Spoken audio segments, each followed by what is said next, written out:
Bonjour et bienvenue dans votre JT Gardois. Dans les titres de cette édition du vendredi 27 juin 2014, la colère de Jean-Paul Fournier face au rectorat dans le cadre de la réforme des rythmes scolaires, l'installation du Moustique Tigre en région et nous terminerons avec l'organisation de la Denim Cup, première Coupe du Monde de skateboard couplée au Salon Ride Expo. Je suis en désaccord avec elle et je la traite de manipulatrice. Le torchon brûle entre le sénateur maire de Nîmes et la recteure d'académie. C'est un communiqué du rectorat daté du 25 juin qui met le feu aux poudres. Dans ce dernier, la recteure annonce que le choix de la ville de Nîmes, qui consiste à réunir les activités périscolaires le vendredi après-midi, ne sera pas appliqué. En cause, l'interprétation des résultats de la concertation des conseils d'école. Sur les 83, 33 se sont prononcés pour l'expérimentation du vendredi.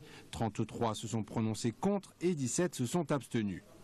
Alors chez moi, 17 plus 33, ça fait 50, donc une large majorité, parce que les 17 qui ne se sont pas prononcés, c'est parce qu'ils sont contre la réforme. La question qui est posée aujourd'hui au conseil d'école, c'est est-ce que vous êtes favorable à l'expérimentation qui regroupe les activités périscolaires le vendredi après-midi? À cette question, il n'y a pas d'ambiguïté. 33 conseils ont répondu favorablement.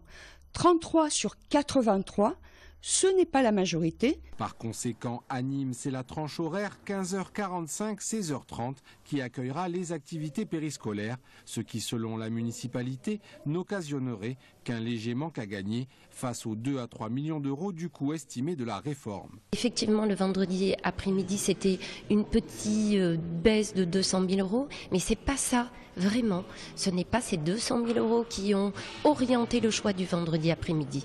Nous nous sommes saisis de la majorité de l'avis des conseils d'école. Sur les 280 communes du Gard, 70% d'entre elles seront comme Nîmes et appliqueront la réforme selon le décret initial. Les 30% restantes vont-elles tenter l'expérimentation du vendredi après-midi? C'est l'Aedes albopictus, appelé plus couramment moustique tigre. L'une de ses particularités, il peut transmettre le chikungunya ou la dengue. Il a investi le littoral méditerranéen en 2004. Depuis, le Languedoc-Roussillon dont le Gard sont placés au niveau albopictus 1.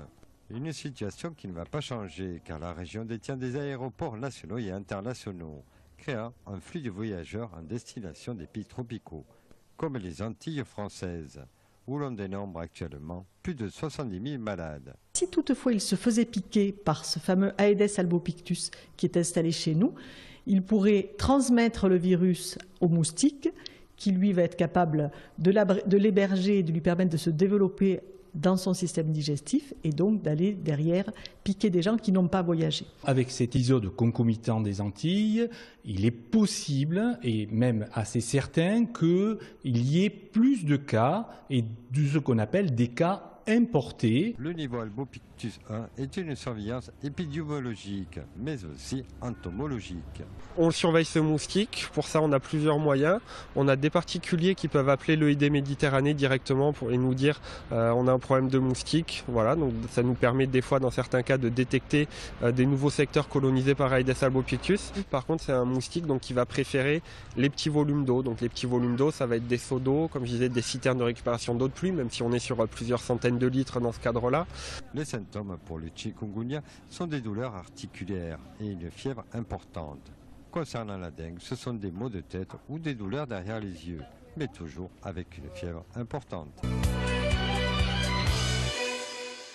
Grâce à son nouveau bol de renommée internationale, le skatepark Nîmes reçoit ce week-end une étape de la Coupe du Monde de skateboard. Organisée par l'association de la planche à roulettes nîmoise, cette Denim Cup accueille des riders internationaux et un salon premier du genre, le Ride Expo. Le Ride Expo, on trouve tout ce qui fait partie de l'univers du skateboard. Vous avez une partie, par exemple, qui est galerie art urbain, donc tout ce qui est graphe, tout ce qui est tatouage, tout ce qui est mobilier urbain, tout ce qui est mobilier de récupération fait avec des vieilles planches de skate, tout ce qui peut être longboard.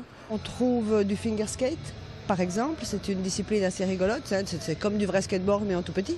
Évidemment, le clou du spectacle, c'est la Denim Cup, donc le contest international ISU, International Skateboarders Union, c'est une des étapes, la deuxième étape après Marseille en France. Et on a des riders assez importants, Pedro Barros qui sera là, Laetitia Buffoni, nous avons des Italiens, des Danois, des Norvégiens. Donc on a vraiment du beau monde qui va skater. Ça va être probablement 2 jours assez intenses.